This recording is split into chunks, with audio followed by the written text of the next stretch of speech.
Welcome Fast Fridays presented by Maconi Setup Shop. We've revamped the format for this series, and tonight we bring you late model stocks from Stafford Speedway for one of our qualifying races for the upcoming monthly money race here on Maconi Entertainment.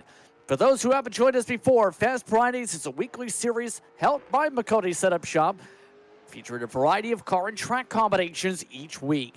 With the revamped format, we'll see throughout the season, drivers enter in order to be able to qualify through several respective races. The top 20 in turn automatically lock themselves into the money race at the end of each month.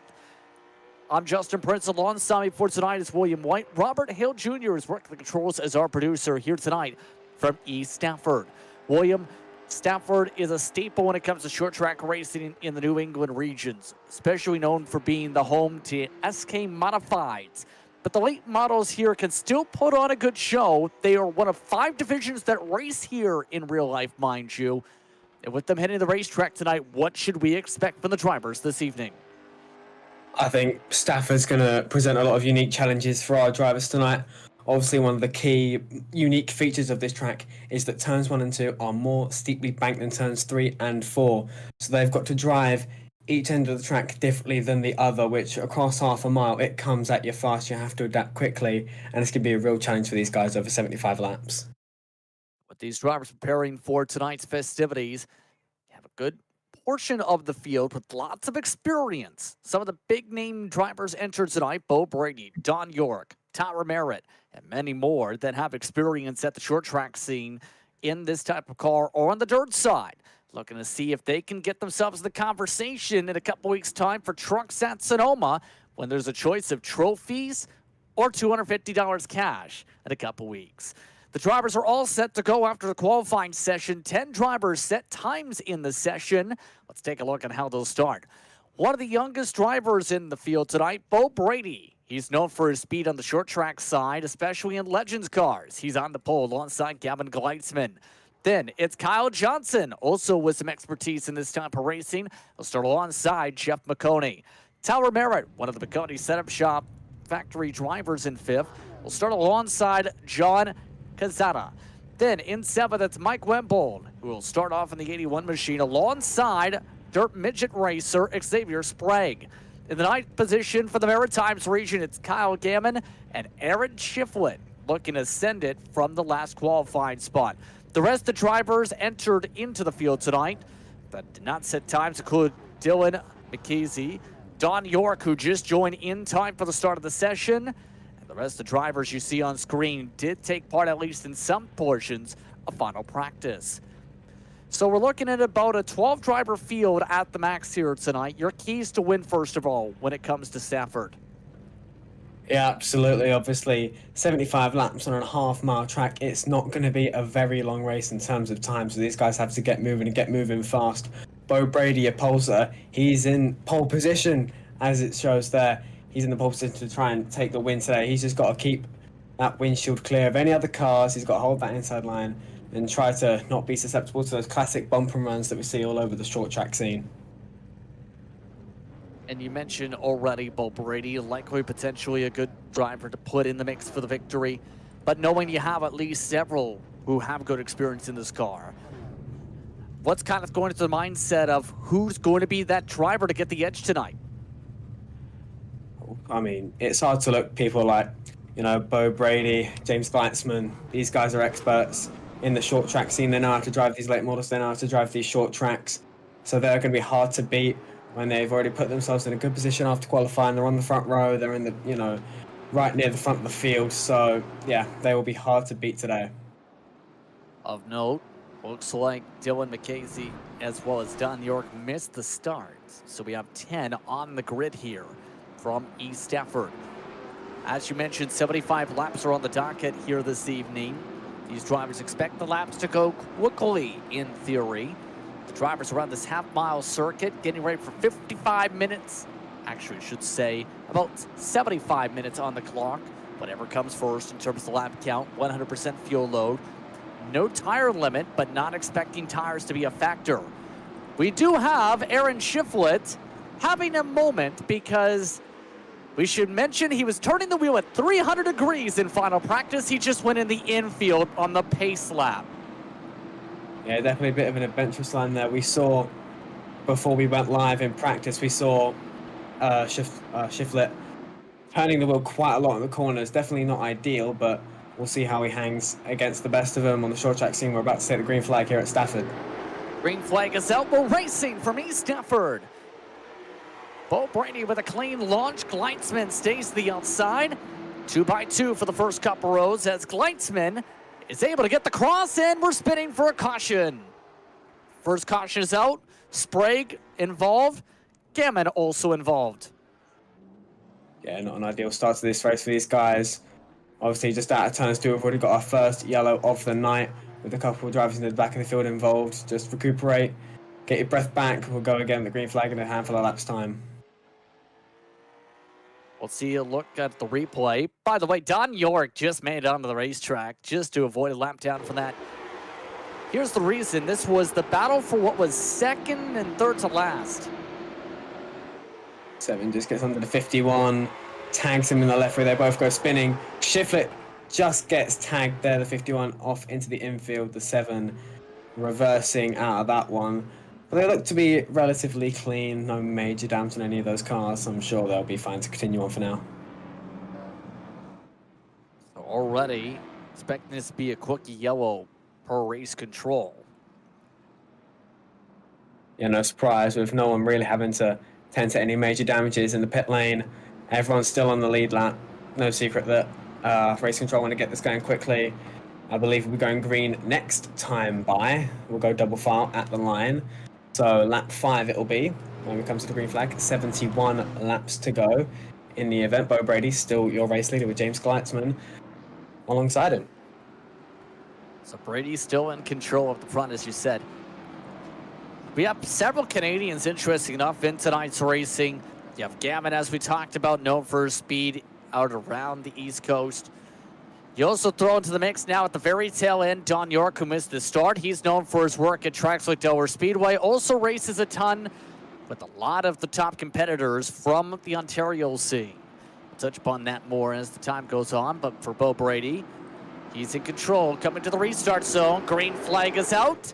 Gleitzman may have tried to jump it. In fact, he's got a black flag 51. That's been cleared. Not cleared is Gammon's black flag from the issue in his start. Yeah, interesting, because we did see Gleitzman beat Bo Brady to the line, but Bo Brady has obviously remained in the lead of the race. I think race control were happy to just let Gavin Gleitzman relinquish the race lead after what seemed to be an evident jump start on the 51's behalf.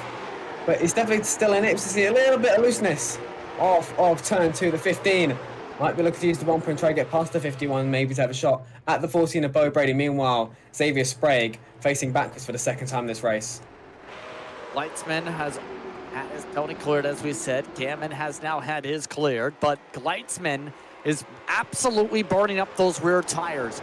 He's sliding those things a ton, and Johnson wants him out of the way, just roots him out of the way. Why don't you?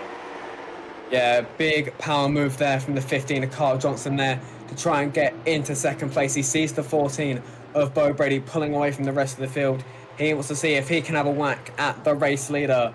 He moves Gavin Gleitzman out of the way with the old classic bump and run.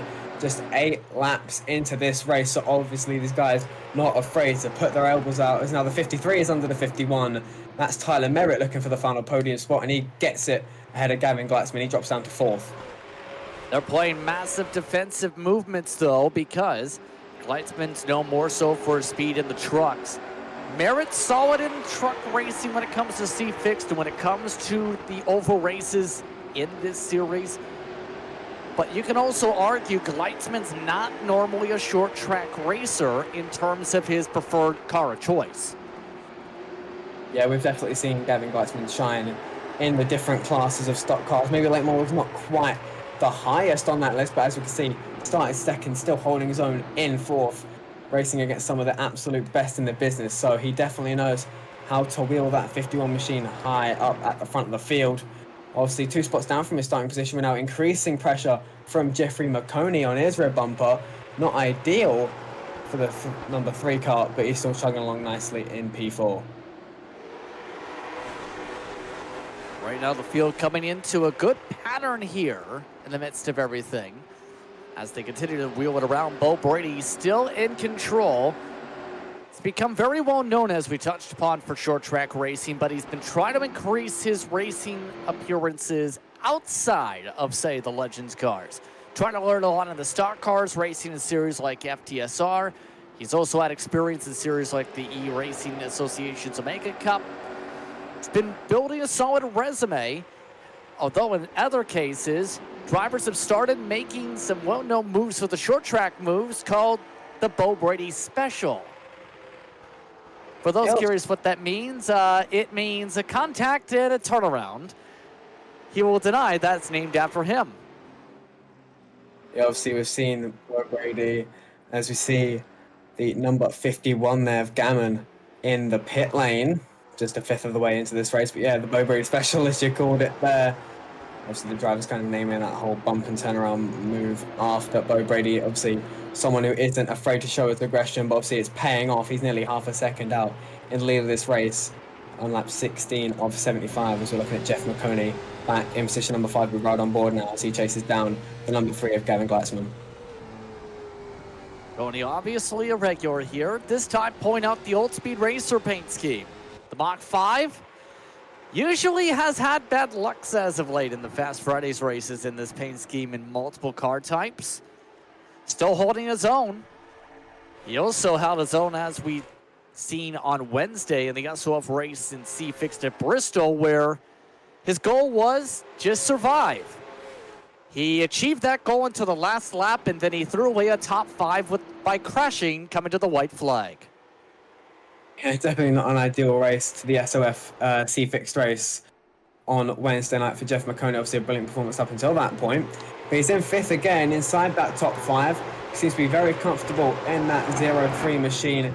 Just hanging out, got about a second behind him to John Kazatsa, and he's got Gavin Gleitzman filling up his front windshield there. Looks like he take 4th place there from the number 3 car, who now finds himself about a second and a half off of race leader Bo Brady. Speaking of race leader Bo Brady, the gap coming down just an incy-wincy bit between him and Kyle Johnson. Maybe the 15 really does have something for our race leader, as we see our leaders trying to navigate past the number 12 of Shiflett. That's going to give Kyle Johnson a little bit of a door there. He's going to gain about a tenth of a second on Bo Brady. The gap now just 3/10, as I think a battle for the lead is cooking up on lap number 21. Kyle Johnson seems to have a solid pace here within 3/10. Just needs to be able to find a way to make the move cleanly. Already seen, though, he's not afraid to trade some paint here. How would you set up the move in this type of a situation? Only a third of the way through, knowing you have to think track position. These two are your fastest on the track by about half a tenth to a tenth a lap. Yeah, absolutely. If I'm Kyle Johnson, I'm just buying my time, maybe waiting for a mistake out of Bo Brady to be right on board now with the number 15. Obviously, the laps will tick away fast here at the half-mile Stafford Speedway. But I think, you know, there's still over 50 laps to go, not even a third of the way through the show. I think Kyle Johnson, he knows he's faster at this point in the race. He just needs to keep his head on straight, see if he can get a mistake out of Bo Brady, or just outpace him over the long run. It doesn't matter where you run the first 74 laps, as long as you crush that Aaron finish line Shiflett. first. Hold on, we have problems, William. Aaron Shiflett just spun around. I have a strong feeling that Mike Wambold may have just helped finish something, because here's the thing. The corners before, Shiflett had doored the 81, who's on the lead lap, out of the way, and he is still having a hard time holding on. This was towards the start, mind you. It's been a busy day for the 12. Steering seems to be a trouble spot for the Taco Bell machine. Definitely looks like some serious left front damage there, maybe affecting the steering column a little bit. He is struggling to keep that car going in a straight line. And I think that's the leaders. I think that's Bo Brady just behind him there. Hopefully the 12 car doesn't cause too much of an obstruction to our race for the lead. Yeah, it's the leaders as they come on to lap 27 into turns number 1 and 2. I think Shiflett's just on the back straight. He's just coming out of turn 2 now. The top two managed to squeak past. Very much squeaky bum time for our leaders there, but they successfully navigate the 12 for now. Meatball flag, car 12. Gee, I wonder where that came from. Aaron Shifwood is not having a good time. But the race leaders are still alive. That's your biggest bright side as they battle towards the halfway point already. Yeah, these guys keeping it nice and clean up near the front of the field, 29 laps in. No real trouble as we see a big battle cooking up here between Tyler Merritt, Gavin Gleitzman and Jeffrey Maconi. That is your three-way fight for the final podium spot. The 53 just falling back into the clutches of the 3 car just a little bit.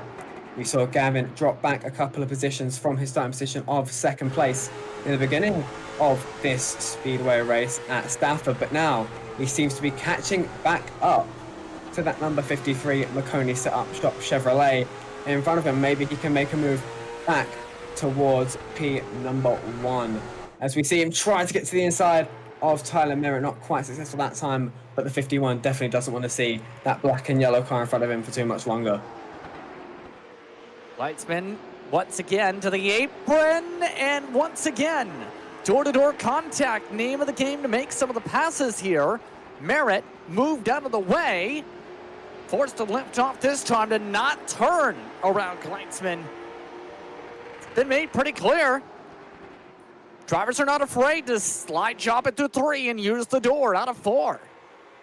Yeah, it's a classic short track racing move. Obviously on these kind of short tracks, if you don't use that door, you might have someone clinging onto your rear right quarter panel for half a dozen laps or more. Gleitzman really wanted to get past that 53 quickly. He had to bang him out of the way. We saw Tyler Merritt make slight contact with the outside wall out of turn 4, but no harm, no foul. They remain P3, 4 and 5 respectively, but it's now James Gleitzman, or Gavin Gleitzman, I beg your pardon, leading this 3-way train. He's now in 3rd place, looking to chase after the top 2. This pattern right now for 3rd on through 5th, right now separated by about a second or so for the leaders. Gleitzman continues to play with fire. It's to the point where Merritt's saying, you know what, Jeff, you try it. Just let someone go. An interesting move there to say, I think I'm not going to have a chance for now. I want to save. Jeff, you try and fight him instead. Yeah, very interesting. I wonder if maybe Ty Ware is coming into the equation just a little bit. We saw some great strength out of the 53 machine earlier in the race, but now he's fading. The 03 of Jeffrey Maconi did not have much trouble getting past his factory driver there. He's up into 4th place as Tyler Merritt drops down to 5th. So we'll see if Maconi has anything for Gleitzman, or indeed either of Bo Brady or Kyle Johnson, as we see.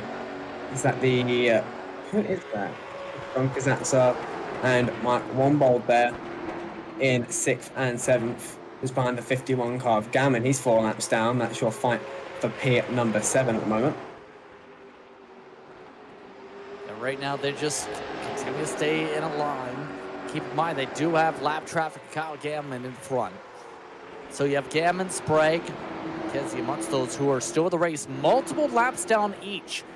They're going to need a lot of caution flags here. Keep in mind when it comes to the 93, a rear-road racer from Wisconsin, they missed the start in the first 7 laps, including the caution flag that happened early. As they knock the walls down, the rear-road late model stock racer needs a lot of luck to get back in the conversation. On the bright side, he's still turning laps. Absolutely. The main thing is just keeping that car running. Obviously, as you say, he missed the start. As you see, the 51 of Gammon come to a stop and immediately tow. Interesting move there from the 51 machine, as we now see Bo Brady and Kyle Johnson spread out now to about a half-second lead. Seems like Bo Brady managed to find a little more speed in that number 14 machine there, as we now have just under 35 laps to go here at Stafford Motor Speedway in Stafford Springs, Connecticut. Brady still has not let up an inch in terms of this race lead. It has stagnated to about 3/4. Gammon's now parked it. We're down to about 10 drivers running. All that's with Brady just looking near unstoppable in terms of the moves. Maconi, for reference, in that other pack has not been able to reel in Gleitzman an inch as well either. Right now, Maconi and Merritt are a tenth or two off. And there goes a little bit of the fenders off the car. I think we saw Gleitzman knock the wall down a little bit off of turn 4. Jeffrey Maconi had a similar incident, almost in sympathy there, trying to push the limits. These guys are, with only a handful of laps to go, it's go time or go home time for these guys. Obviously, third, fourth, and fifth, they're still fighting for final positions. There's only a few tenths of a second between them. James Gleitzman, or Gavin Gleitzman, pardon me, I don't know why I keep calling him James. Gavin Gleitzman in that number 3, in position number 3, is still leading this pack. The 03, still trying to pile on the pressure, see if he can do anything. Meanwhile, the 81, still piling on the pressure on John Kazatsa. That is your fight for 6th and 7th. But Bo Brady eking out that gap just a little bit more. It's now 5.5 tenths of a second over Carl Johnson. But laps here, 30 to go at the stripe. It has stayed Brady and Johnson since the start, really, outside of Gleitzman's early goings. We already talked about how to get the move done here. You're running out of time, though, if you're Johnson, and for everybody else. Right now, the fall off about 0.3 of a second. Is there anything that can be done to pass by the 14? If so, what? I think Kyle Johnson's number 1 objective has to just be absolutely stepping on it now. I don't know if he's got a bit of tyre fall off, or whether he just doesn't have the pace for whatever reason that Bo Brady has at the moment. He seems lightning quick in that number 14, but obviously if he gets there, he likely will not have much time left at all. I think that 15 is going to have to use the bumper, try and see if he can move the 14 out of the way and force the issue, because he does not have time. Obviously, there's going to be 27 laps to go when they get to the line this time. That's about 10 minutes or less here at Stafford, so time is really ticking for that number 15 and for the chasing pack. Otherwise, Bo Brady's going to walk away with it. Merritt and Maconi have swapped spots yet again after the initial swap didn't work out at all for them to try to pounce back on the 51 on track 3 in sim. Both of these drivers have really started to fall off, as we touched upon, though, to the point where you see it there. Merritt is drifting through the corner. Maconi's sending it almost too deep into the corner. It's not working. Yeah, we saw these guys obviously part of that fight with Gavin Gleitzman earlier on in the race. Seems like Gleitzman's pulled away about a second and a bit away from these two. Obviously, we saw Maconi originally pulling away from Tyler Merritt quite a bit. He gapped him by about, I think, half a second at one point, but Maconi made a mistake that we didn't see, or Tyler Merritt just found another gear. But either way, the 53 is back into P4 with the 03 in hot pursuit in 5th place. But I think unless something major happened to the top 3, or there was a late race caution for any reason, I would say that those guys are pretty much condemned to finish on the outskirts of the top 5. Gleitzman might have an outside shot should these two tangle with each other, but that's becoming increasingly unlikely as Bo Brady now pulls out a gap of nearly 0.8 of a second. He is lightning fast at the moment, just 23 laps to go. Of note, Mike Wembold has elected to come down to the pit road. Only 53 laps in, he was towards the tail of the lead lap. We'll see if this is the night done or it's because of repairs. His fenders were caved in at the least. His chance for contending for the race win's gone, but a caution. And it's trouble for one of the lap cars, the 93, 7 laps down into the Armco barriers, and we're under yellow. That changes a lot. We're going to have a look at the Maconi Entertainment replay here, see what brought out our second yellow of the night. Here to be running on his own for a while. I have a feeling the 7 is in it. Oh! Massive impact there for the 93 and Macasi. The 7 just got into the back of him there. The 7 seems to be kind of an incident magnet this race, and that was no different. Poor 93, completely innocent, wiped out there, and a huge impact there into the Armco barrier on the outside as we ride on board now. And a 3 laps difference. Here's the on board with the 93. Youch. He's going to feel that in the morning. That was a massive impact, no doubt. Terminal damage from 93. I stand corrected. That thing is still moving. Maybe we have a fast repair that I didn't know about. These guys snuck some pretty good pit crews out onto the track today to get that thing fixed that quickly. It's not a major impact, but the 17 of York now up to 4th, as Kyle Johnson, I think, might have come down pit road because he's down to 5th. So this definitely changes a lot. We've had a lot of strategy play out just now. Bo Brady and Gavin Gleitzman elected to stay out here this caution, but everybody else came into pit. 2 tires for Tyler Merritt and for Don York. Keep in mind, York had been running towards the very back of the lead lap this entire race. The first on 4 tires is Kyle Johnson. Maconi, Zata, and Mike Wembold are also still in the lead lap with freshies. And Bo Brady is coming in the second time around. He is not going to risk it. He's going to the back.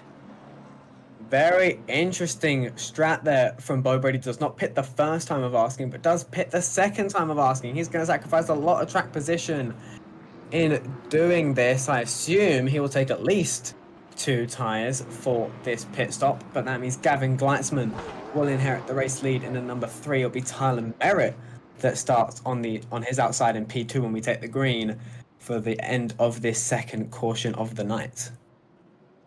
And I don't even know if it's down to the scoring loops or what here, because here's the thing. Remember, he had reached the pace car in turn 3. I almost wonder if he didn't know the pit road was open or didn't get the indication until after he passed the pit lane, if he came down just now and sacrificed the lead like this. That's definitely a possibility, and if so, that would have been some very unfortunate timing if he didn't have that opportunity to pit the first time with everybody else. Obviously, that now has him scored in 8th. That will put him deep into the 4th row there, so he's got a mountain to climb now to get back to the lead before the end of this race.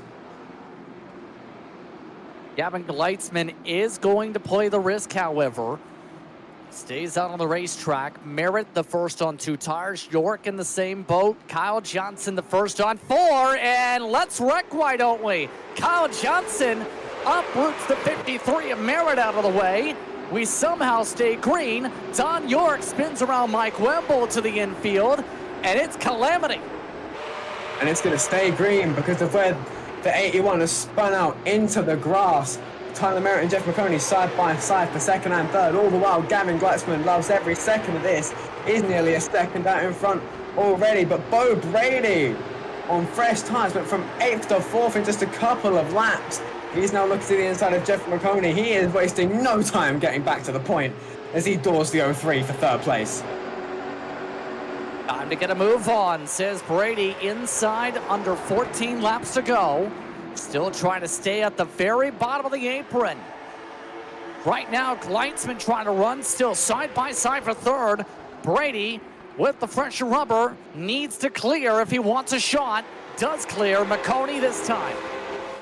Bo Brady up to 3rd. Crucial to clear him as soon as possible. See, the 15 of Johnson is in hot pursuit as well. He was running 2nd for the majority of this race. Bo Brady, obviously, our leader for the entire race up to this point. But now that lead has been handed off to Gavin Gleitzman. Tyler Merritt is 2nd as Jeff Maconi taps the outside wall. That will allow the 15 of Johnson to clear into 4th place and maybe make after that 14 of Bo Brady, who is absolutely on a mission to get the lead back that he held for the entire race up to this point. Coming around to 11 laps to go. Gleitzman, who has been as high as 2nd much of the day, right now holding on the older rubber. Right now running a 1/10 of a second off. One driver in the infield. This mandatory repairs for John Cazada. And he is still trying to figure out how to get to the pit lane. Might be close to a DQ right now. The race leaders, though, don't have to worry yet about that car. It stays on the bottom. Gleitzman right now holds on to a 1/2 a second cushion for the race lead as they come around to 9 laps to go this time. Time is ticking for the guys like Bo Brady and Kyle Johnson. Your leaders for so long in this race. They have the fresher tyres. Gavin Gleitzman and Tyler Merritt, your only leaders who stayed out at that point. Bo Brady, just a second behind the race leader, Gavin Gleitzman, with 9 laps to go. He has not got a lot of time to get back to Gavin Gleitzman. He's going to have to clear Tyler Merritt as quickly as he can if he wants a shot of this. It's 8 laps to go. Gavin Gleitzman still your leader, 1/2 a second over Tyler Merritt. It's not going to be easy at all, and we have a spin, the 7 machine. Once again, Xavier Sprague and he's stuck on the outside line. Leaders are coming out of turn 4. This could be trouble. Gleitzman ends up going to the inside, just dodges him as the 7 gets punted in the wall by Merritt. We stay green. And I think having to dodge the slow number 7 car gave Tyler Merritt a little bit of an opportunity to close the gap. The gap now just 0.3 of a second. I think Gavin Gleitzman had to let off and breathe the throttle a little bit so as to not run into the back of Xavier Sprague there. 6 laps to go. Tyler Merritt doing absolutely everything. But look at Bo Brady. There's the yellow. Yellow flag is out, and the trouble does involve the 7 Xavier Sprague, who apparently took a swing and a miss on Don York with 5 laps to go.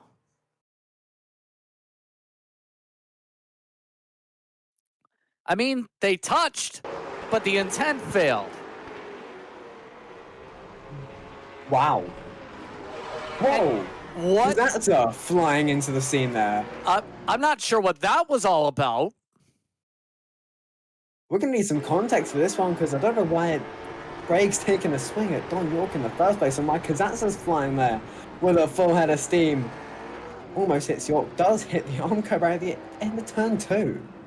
Apparently, the reason for the mandatory repairs and the 115's issues was the 7. That's not a way to do it when you're the lucky dog. That would have been a good way to end your race instead, apparently. Very interesting, but that does turn the dynamic of this race on its head. Obviously, Bo Brady kind of really had an uphill battle up to this point to catch Gavin Gleitzman, but he's now got that advantage, as it were, for free. We're going to have 2 laps to go when we come to the green flag, and Bo Brady's going to be right on the back bumper of Gavin Gleitzman. Is he going to move him out of the way into turn 1? Is he going to try and move both Merritt and Gleitzman out of the way at some point at the same time to try and get that lead? What I do know is that the aggression levels are going to go up to 11 before this race is done. We might see a million more cautions by the end of this race.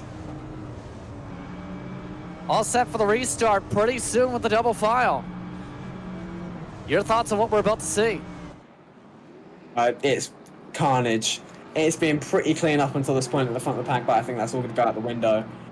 Just a handful of laps to go. These guys are going to have to give it everything. They have the best shot at the win that they've had all race. Obviously, Gavin Gleitzman, his first time leading all race since a dominant spell from Bo Brady. Obviously, Bo Brady relegated back to 3rd for the time being, but he's going to be as hungry as ever to take back that lead that was his for so long.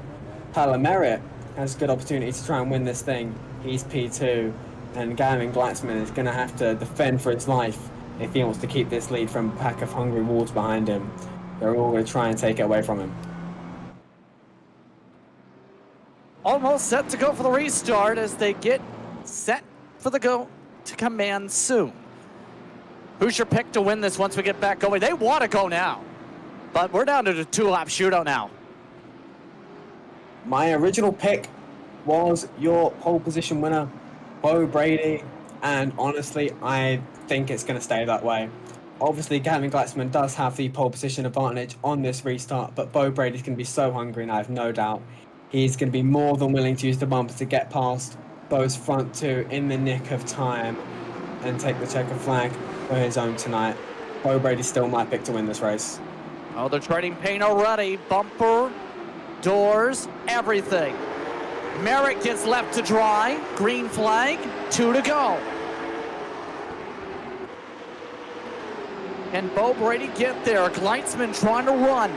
Brady might have to use a bumper if he wants a true shot. Merritt thinks about a bumper for second and tries to spin Brady. Instead, it stacks everyone up. 1 lap to go here at Stafford. I think that's all she wrote now for Bo Brady. That bump from Tyler Merritt slowed him down by 0.2 of a second. Now Gavin Gleitzman in the 3 car looks to be home free, heading into turns 3 and 4 for the final time. He's not going to be challenged for the race win. 2, 3, and 4. Gavin Gleitzman holds on to take the checkered. Gleitzman able to survive over Bo Brady, Tyler Merritt, Jeff Maconi, Don York squeaks out of top 5. Absolutely brilliant end to the race. A lovely win there for Gavin Gleitzman there, who maybe didn't lead the entire race, but led when it mattered most. He took the checkered flag first. He is your winner from Stafford Springs tonight for Maconi Fast Fridays. Already a good chance to celebrate here. Gleitzman's been a contender in the money races all throughout the year. And a strong performance for the purple and black, 51 on track. Post-race coverage coming up in just a moment. You're watching Maconi Entertainment for coverage of Fast Fridays. When you want to be the best, you can't settle for the rest. For anything on iRacing, there's just one name you need, Maconi. With the launch of Maconi Entertainment and Maconi Competizone alongside Maconi Setup Shop, we now provide the best of the best in setups, paint schemes, coaching, broadcasting, and event organization. With cars across all 4 license classes, we have what you need to hit the track with confidence. Grab a subscription and save money while going fast at MaconiSetupShop.com/subscriptions. And remember, at Maconi Setup Shop, there are setups, but your victories.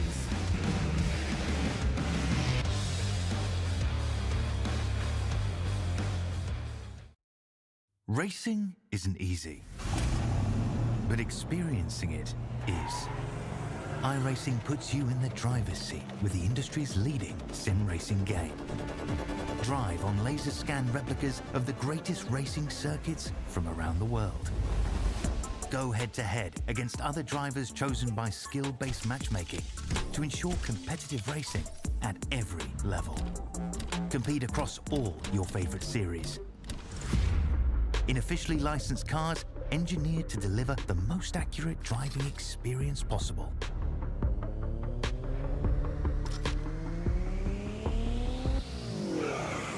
Join a race or host your own with players from across the globe.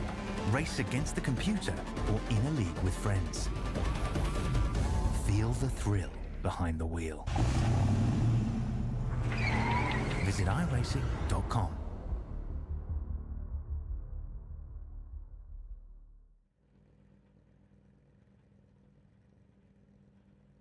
Welcome back for post-race coverage for Fast Fridays here at Maconi Entertainment. Justin Prince, William White with you, Robert Hill Jr. producing. So take a look at your unofficial race results. Gavin Gleitzman picks up the win over Bo Brady. Tower Merritt holds on to a top 3 on 2 tires, but Jeff Maconi squeaking out of 4th. Don York missed the start, still held on to the lead lap because of an early caution. Proceeded to get the 2-tire call to get a top 5. Kyle Johnson finishes 6th. He's the last one to finish on the lead lap today. John Cazada finished 7th. Dylan Kesey in 8th. Mike Wamble 9th. And Kyle Gammon in 10th. Once your other drivers entered who are outside the top 10, Aaron Shifwood and Xavier Sprague. Sprague disqualified and removed from the facility after the disqualification part for intentional wrecking to bring out the caution flag that sparked the green-white checkered. And the kicked out of the stadium because of swearing at a race admin in a tirade. Let's just say that. So that's a look top to bottom at your unofficial race results. Here from Stafford, the tempers were flowing. It's a chance now to talk with your top 3. Tyler Merritt, 3rd place, standing on by. Tyler, how did the car feel throughout the night? It's a top 3 for you. Well, once the tires worn out, the car starting getting tight. But that's just me not being used to the car, I think, really. Talk us through, though, the late race restarts. One where you basically got uprooted out of the way and still held on to 2nd, and the other where it became the scrap to get to this top 3. Yeah, me and Jeff decided, I decided to take right side tires because I'm like, I was like, I know the left side tire wear won't be that bad. I was like, I'm just taking right side just to get the car loose, and I thought I was going to have the speed for Gavin, but when Kyle made contact with me on that first to last restart, it just the car, I got enough damage to where the car was just tight enough to where I could enter the way I wanted to. And I figured that out once. I saw I was only running low 2s and not 1s, like we were in practice. But the last 2 restarts were just chaotic. But that's a short track race, especially hosted and late models. That's gonna be the normal, But it was a fun race. It was, and I'm happy I got to race with Jeff again. So that being considered here, good position if you want to come back for the trucks at Sonoma. Also, funnily enough, the next race is also a short track race. Super late models at Nashville Super Speedway. Your thoughts on that combo? Well, I built the super sets for Maconi, so I'm excited because I get to drive one of my favorite cars on the sim. Uh, I'm wondering how it's gonna handle at Nashville Super Speedway because the last intermediate race I did with them was Rockingham, and that was a blast. Well, since it's your job to get the setup built, good luck. We'll say that. Anyone do you want to thank for the run tonight?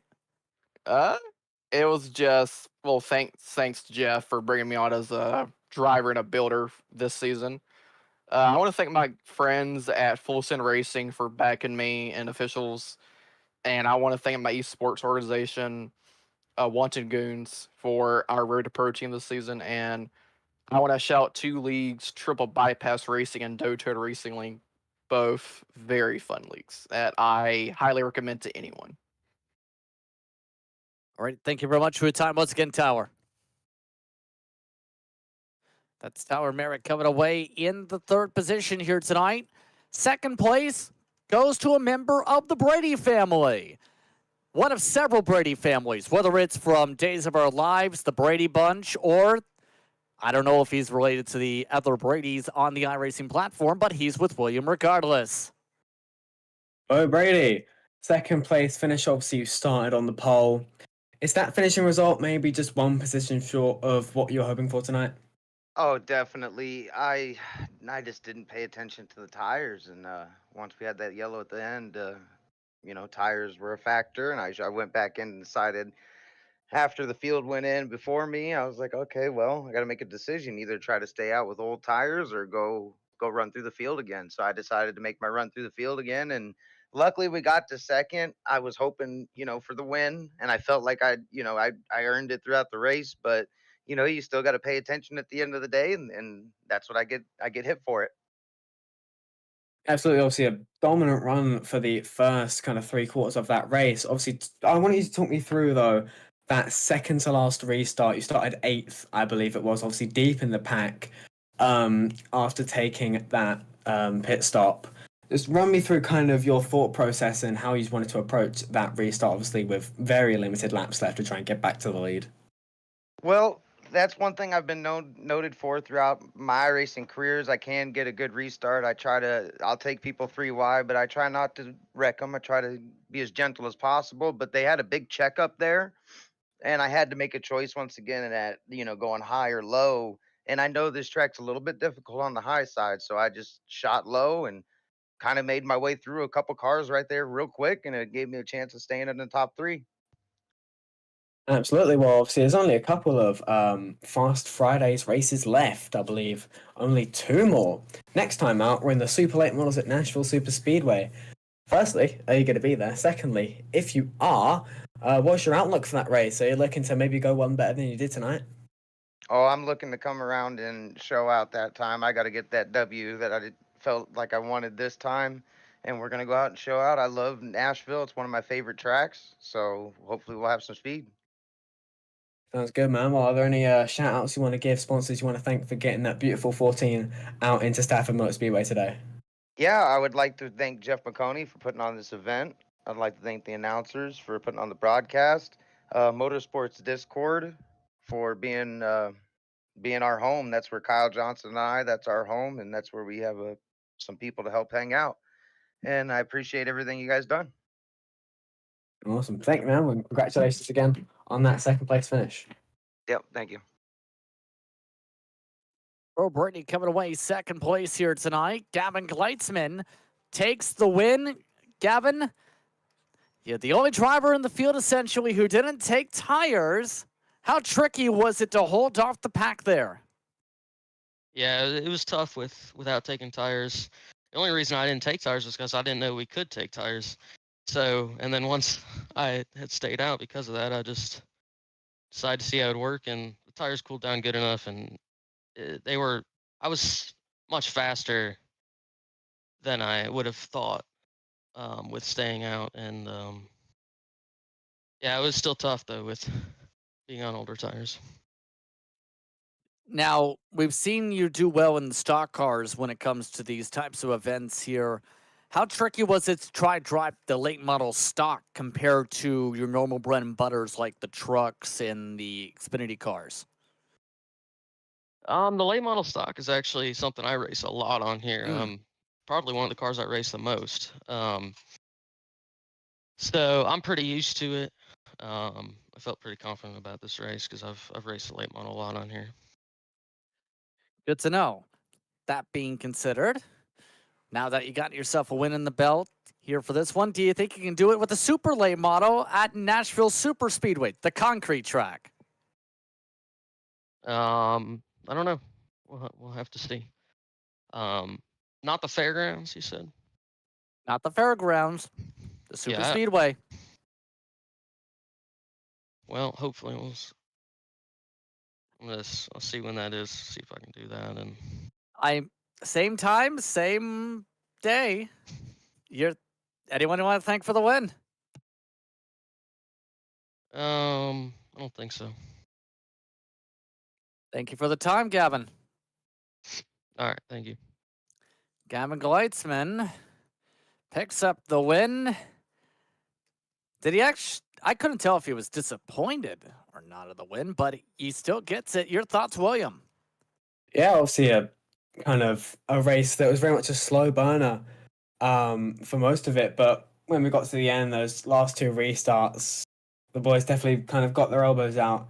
They showed their mettle, and it was Gavin Gleitzman that came away with the victory there after a dominant spell from Bo Brady. Seemed like he had it all wrapped up before that late race carnage. But yeah, no, it was a brilliant race. Obviously, a massive challenge for the drivers on a very unique short track. And we're going to go to another unique track, obviously a rare concrete track.